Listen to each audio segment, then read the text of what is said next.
First of all, I want to say thank you for coming home and giving me the opportunity to tell the story. I was born in Ghana, in Bunahafo region called Goso, a small village. Mom and dad are both teachers, and so they raised us obviously as kids to study hard.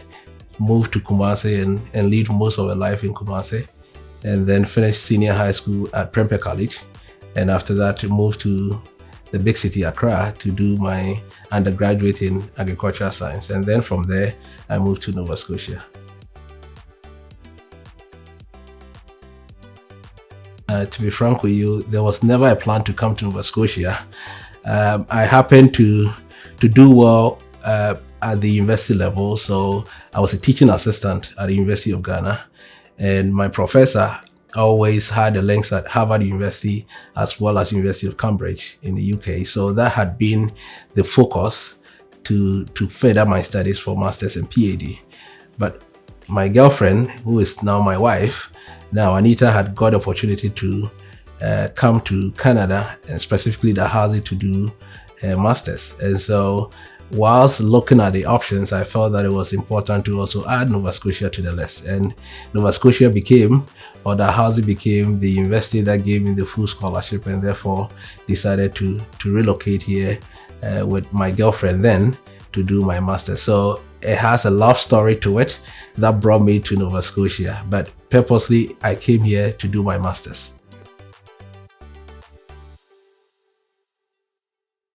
So I as a student, I worked in various places, mostly on campus. Back then, as a student, you couldn't work outside campus. You are limited to 20 hours on campus. So most of my work were on campus. So I did library assistant. I was a library assistant for, I believe, for 2 years, most of the masters. And then during the PhD, I got the opportunity to also work with Emotep Legacy Academy. So I was, I would say, a tutor there, and became the program coordinator and the supervisor for the program for a long time. So those were the key things that I did in terms of working as a student. Obviously, on the side hustle, I was also building the business that we now know, which I believe we'll talk about it later. I ask myself the same question every day. My mom asks me most of the time, and I believe everybody around me asks me the same question. So with a master's and a PhD in agric, why logistics? And I always answer it to say that it was logistics that found me. Because back then in 2010, there were not a lot of options to send things back home. And so as an African that was here, Ghanaian, parents, friends, colleagues back home, cousins would always ask you, can you send me this? Can you send me that? And so we look for options. We look for ways to do it. And then there was no way to do it. So as part of the process of going to school, I would work in looking at ways to be able to get these shipments out. And there was a process that we could use, but it was so expensive, I would say, because it required us to go to one organization to get the shipment booking, another organization to get the warehousing, the tracking. So by the time you finish, the cost was just astronomical, and people would complain. So as part of the process, my thought process as a scientist was to say, how do you bring all that together and make it work within an organization? So the idea was not to do it for the public as a service, but for the request that I was getting to be able to export. So people request for vehicles, people request for clothes, and how do you get all that shipping going out? So that became, I would say, the beginning part of the process to say, how do you put a process together within in-house to be able to ship things outside the country.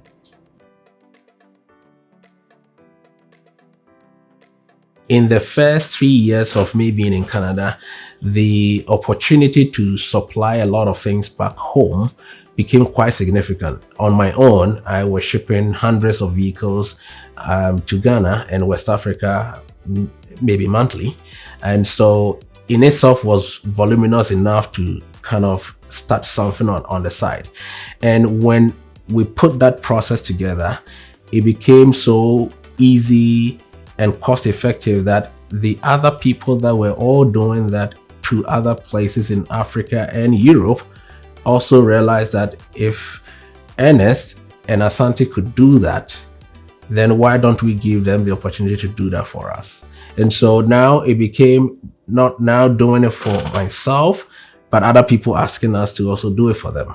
And so it got to a point that I needed to make a decision whether we do it for ourselves or we do it as a service. And the decision was to do it as a service. And immediately I made a decision to do it as a service for others. I stopped the process for myself because I didn't want to compete with my customers. So that was when it became an actual service. And that was between 2013 and 2014, where the Asante Logistics Group became a service that we provided to a lot of, I would say, immigrants that were looking to ship to West Africa, so Ghana, Nigeria, Liberia, Guinea, Senegal, and also Libya was very, very significant. So that started the whole revolution because the service didn't exist in Nova Scotia at all. Nobody was putting it together like I was doing. So if you came to us, then we would take your vehicle and all you did was to pay us the cost and we make sure the vehicle is a destination. And that it was never here and it's still not here. Asante is still the only company that is doing that as of now. I believe the beginning of Asante was significantly by word of mouth, and the power of immigrants and foreigners is amazing because everybody comes here with a goal of achieving. And so once you avail a service that people felt value, they all aggravated to that. It was attractive to them in a sense that they could ship everything they could think of, either vehicles, personal effect, food that they were selling that was giving them extra money. And we did it at a cost-effective way and within a short time that people felt a lot of value. So we control the whole market to a point. The peak of the business was about 5,000 vehicles a year that we were shipping to all over the world as a company. The way I started the business was that I was a student when I started, as a master's student when I started the business. So time and management of time was one of the key things. In itself, it was not a barrier, but I had to achieve my studies goals at the same time the business goals. So I needed to be able to organize myself and be very, very, very good at time management. And that helped over the course of time. And as the business was growing from a startup to get to a medium size company, that was where the actual struggles began to show itself. So one of the key ones was financing. Right? So you start a business, you're doing it all by yourself, you're doing it with a family, you're using your own money to do it. It gets to a point that your own money is not enough to expand it, so you have to go to financial institutions. At that point, there's so much requirement that you need to meet to be able to finance. And I went through that struggle. Asante went through that struggle at the beginning. The traditional banks will not support us financially, but I was very persistent in that process to a point where the bank sent me to go talk to another organization that is a non-for-profit, government supporting, that they guided businesses and gave financing support, but they didn't look at all the big requirements. And so that became the breakthrough, that we were able to meet the requirement, get the financing we need, and really started the business growth from there. Another barrier that I would say is the culture, right? So as you're growing your business from a different culture, as an African, as a Ghanaian, you have an inherent culture. It doesn't always match with the culture within the community. So if you are hiring people to work with you and creating that environment, sometimes people are not comfortable or they are not preview to their way of doing things. And so you'd almost have to manage that, blend that,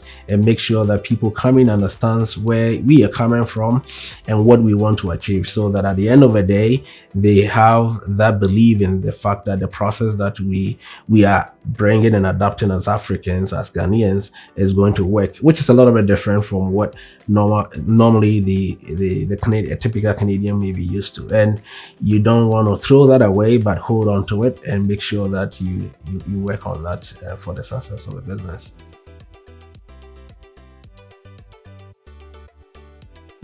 Luckily for me, there has never been a low moment. If you look at the history as I gave, it has always been the growth. However, there was a point that I needed to make a decision, not just myself, but as a family, because 2-3 years into the business, Anita also joined. Anita has a master's in economics. My wife has a master's in economics. And so I convinced her that the best path for her career will be to join Asante as a finance manager. So she did. And that was a huge risk because I was doing my PhD then, and she had finished her master's and was working on the finance side of the business. But the goal was that if we were able to build the business to a point after I finished my PhD, then I would focus solely on the business and not go into academia with a background in agric. And luckily for us, the goals that we set for ourselves, we were able to overly achieve it, that it made no sense to go back to agriculture, but find ways within the opportunities we have to rather bring agriculture into our business, which over the course of a year we have done.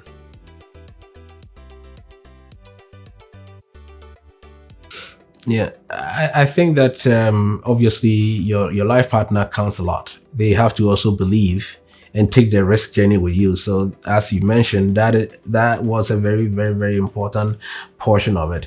There's another brother of mine that I can never, I would say, leave him out. Evans Jacob was also critical to the success of Asante and the story.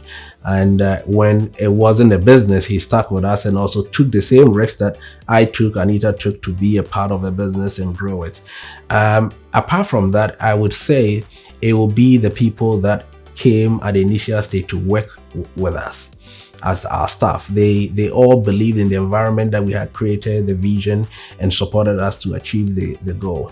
Another group of people that I would say were the part of the support was the customers. And the initial customers of Asante were mostly Africans. Majority were Nigerians. They supported the business just because they trusted us. I think that cannot be understated, because these were millions of dollars that people were entrusting in your hands to move their cargo for them. And without that, there wouldn't be the Asante story. And so at the initial stage and as we're growing, they continuously supported us by giving us their business. Another organization that really came to support us was TCPEP, which is Truro Colchester Partnership for Economic Prosperity. And through that, we met CBDC Noble that helped us with the financing. So whilst TCPEP was supporting us structurally as a business, CBDC Noble was also helping us with the financing part of the business. So those two organizations are non-for-profit organizations that are funded by the government. So I would say the government had played a role in helping us to structure our business, to finance. Keep it in mind, it's not free financing. It's not money that you don't pay back. It's not a grant. It's financing that you have to pay back. But they believe in us and the goal that we set for ourselves and the vision. They were able to support us to be able to build a dream that we were all looking for. That is very, very important. I think one of the key things that I personally believe in, and I believe that is from the culture, is respect for people. Irrespective of whatever is happening, as a person that come from nothing to something, is the respect for everybody. And that is something that we're so strong in Asante. And so you could be the best person, but if you don't have that culture of a company of respecting people, trusting people, and working with your colleagues, it will be almost impossible for us to keep you on the team. And that has been a struggle in the course of the journey, because it's not everybody that can imbibe with that idea that in times of difficulty, that is where you have to show respect for people. And that, I think, is very, very integral in the culture at Asante.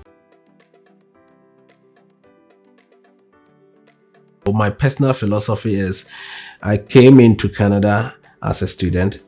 I've been able to build a business, thank God. It doesn't mean that I have made it.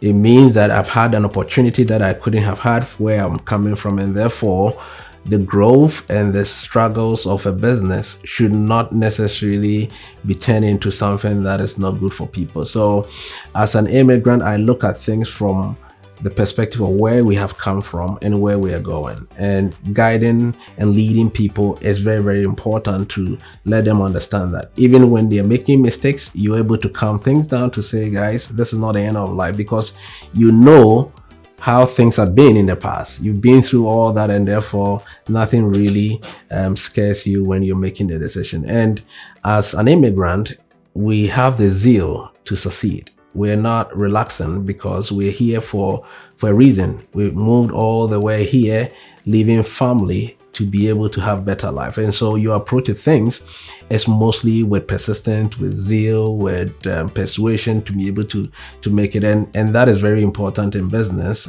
Once you set a goal, you're constantly working on it to be able to achieve it. So that can translate into everything you're doing as a leader. If people see that in you, they also adopt that and continue to push for the goals that we set in a business.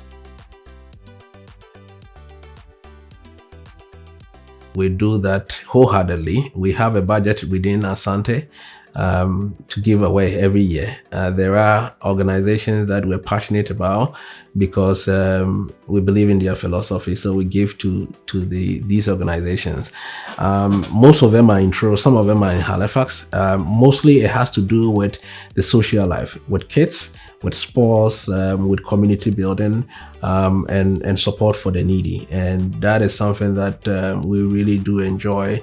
And giving back to even our alma mater, which is the Housing University, has been one of the key highlights of our journey, to be able to give back to the organizations that really made us who we are. And it goes a long way within the community to support. We get a lot of requests for financial support because people know that we give. It's not every time we can give to everybody, but we do our best to support in any way that we can for our community.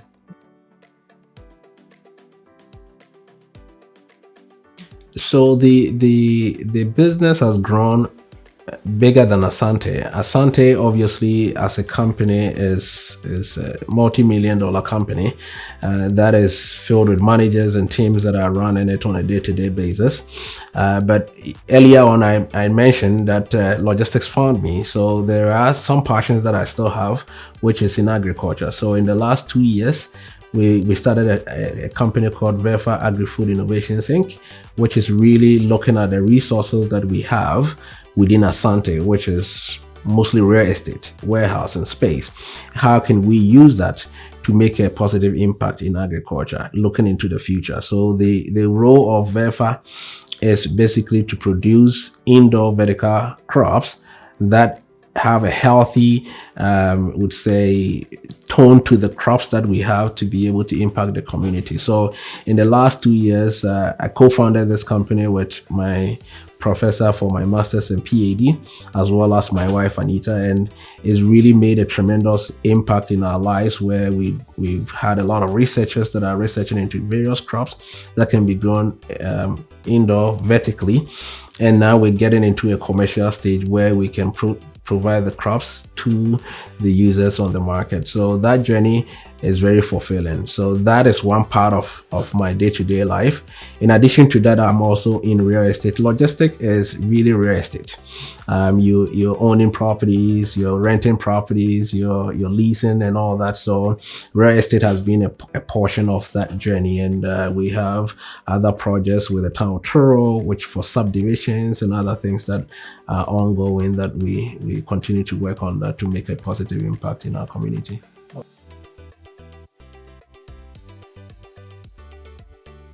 The first one that I would say is never try to find the right time. There's never a right time. The right time is today. The right time was yesterday. So if you have an idea, you have to start. And starting it does not mean that it will be successful. It's to really push on it, talk to people, look for resources, seek advice, push that idea to see where you can take it. And also do not rush it, because as an immigrant, there's a lot of learnings that you need to do. Culture, finance, and even in business, you really need to learn a lot to be able to attract the value addition as a service for people to buy. So I think that it's important that you start right away, but also understand that it requires time to be able to grow. You listen more, you find the right people to surround you, to give you the advice, to correct you, and then you have people that you trust that can advise you whenever you need it, and take those in a stride and never give up. So it's very, very important as an immigrant, if you are starting a business, to really understand the structures of how business works in Canada and even in Nova Scotia, because they are different from place to place. Yeah, definitely there are things that you wish you would have done different. Obviously, that is normal. I wouldn't call them regrets, because it's all part of a learning. Obviously, I'm in my late 30s now, so the things that I used to do when I started a business at the age of 27 are not the same the ways that I will make those decisions. So some are really good, some are really things that you say, okay, you do it differently. One of the things that I always say is that it will be paying more attention to the details, right? So, and that is not a regret. I see that as part of the growth curve, to be able to make sure that you get it done. Never. I mean, when you are the business and you think about business constantly, it's difficult to miss opportunities. You can see it, you can smell it when it's coming, and therefore be prepared for it.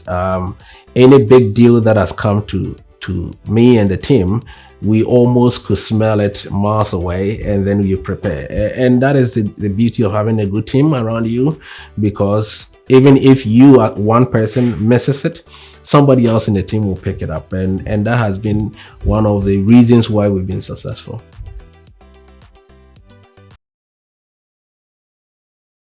That is a tough question. I've never thought of it that way.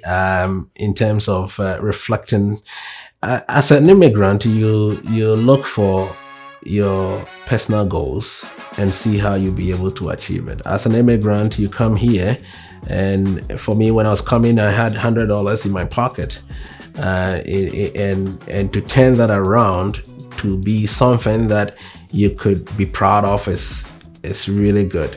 And so that journey in itself, I could reflect to say, it's made an impact in my life, that maybe without me coming into Canada, that opportunity wouldn't have been there. Obviously, I wouldn't have had my master's and PhD. I wouldn't have had a business that is thriving in Canada. So that immigration journey really has made an impact in my life. And also hearing other immigrants tell their stories, how they got to Canada, sometimes is really impactful. It tells you the real struggles in life, and how one can find ways to support each other. So I really love the idea of forming communities within the African community, within the diaspora and all that, to hear more of those stories and find ways as an immigrant to have the impact on other people.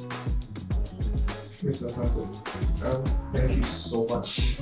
Okay, yeah, no, really appreciate your time, Robert. You're making it professional now.